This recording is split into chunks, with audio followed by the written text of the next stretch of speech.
And I knew this was going to happen. I did not know I was going to cut down on the marijuana. Yeah, I would never have guessed that. The dog, please. I did not know I was going to cut down on the marijuana. I did not know I was going to cut down on the edibles. I did not know that I wasn't going to go back to stand up right away. I definitely needed a fucking break from that and the bullshit I was going through with that. And I definitely didn't know that I would end up a little sad at times, a little bored, a little lonely at times. But you know what? It all worked out. You know, Yeah. Friday night I went to eat with some families.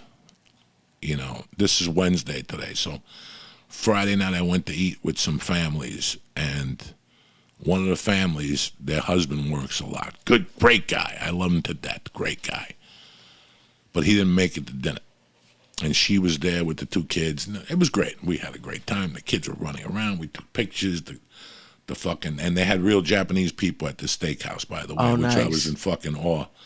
No fucking Mexicans with Scotch tape on their eyes, not like Benihana in L.A. They were making choo-choos. The guy was shooting sake in my fucking mouth. I almost puked and shit, like with like a butter thing. I was like this.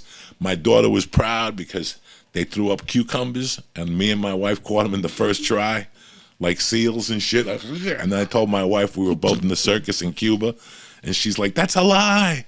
That's a lie. You and mommy never worked in a circus. I'm telling you, we worked in the circus in Cuba." But I noticed that dude missing from the table, Yeah. and that used to be my wife. Mm-hmm. And the first thing she says is, "Excuse my husband. He's got to work at 11 o'clock tonight." And he figured he'd get a couple hours of sleep before work. He works 11 to 8.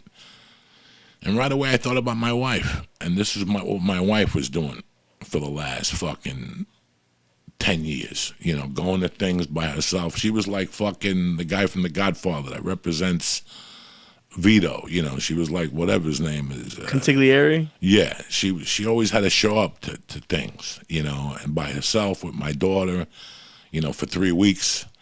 I went to New York. She had to do it. All those things started to bother me when I got here. Mm-hmm. And it's okay. Like, it's okay. So now I'm with her. You know, I got all the softball games. I want to be a part of her life, especially these crucial years. Stand-up will always be there. Uncle Vinny's, my favorite comedy club in the country, will always be there. The Borgata will always be there. Your boy up in Laugh Boston will always be there. Your boy at the Wilbur will always be there. If I want to do it, I'll do it. If not, I'm not. But my biggest fucking happiness is that you and I had a great talk 3 weeks ago, and we both saw where we were at. The love was still there. There was tons of love still there. It had just gotten interrupted by the drugs, and there was a lot of drugs, you know, none of them illegal, just weed and edibles, but it was to a different fucking level. We got to see the devil, which is very important. You got to see the devil before you can see God. And look, we saw God. Yeah, it's I always said LA was like a business trip. I don't think anyone ever like there's a few people who like it, whatever. It felt like a business trip. Like you and I, like I spent more Thanksgivings with you out there than anybody. Like the fact that I got to spend Thanksgiving with my mom, it was the first Thanksgiving I'd seen her in 10 years. And then I spent 2 months. I spent my dad's birthday with him. I spent 2 months in Florida. I get to see my aunt and uncle a lot now. You would always tell me it's good to go back to your mom's or just to your hometown to like restart. And it's not where I would have seen my life going at 32, but over the past year, I feel like I'm building a really good foundation for the rest of my life. I feel like I've gotten a lot. I didn't realize how big I'd gotten. I got really big. I wasn't I wasn't doing enough stuff outside of the church because I would make excuses about oh, I have to be ready for when Joey wants, and yeah, I mean we didn't have a schedule, but there was plenty of time for me to do other stuff. And I, even though I'm not like, I'm still building some, which you always say, by the way, like you always say, like 1 month you'll make four, the next month you'll make six, the next month you'll make eight. I'm actually building something for myself, and I get to have dinner with my mom every night.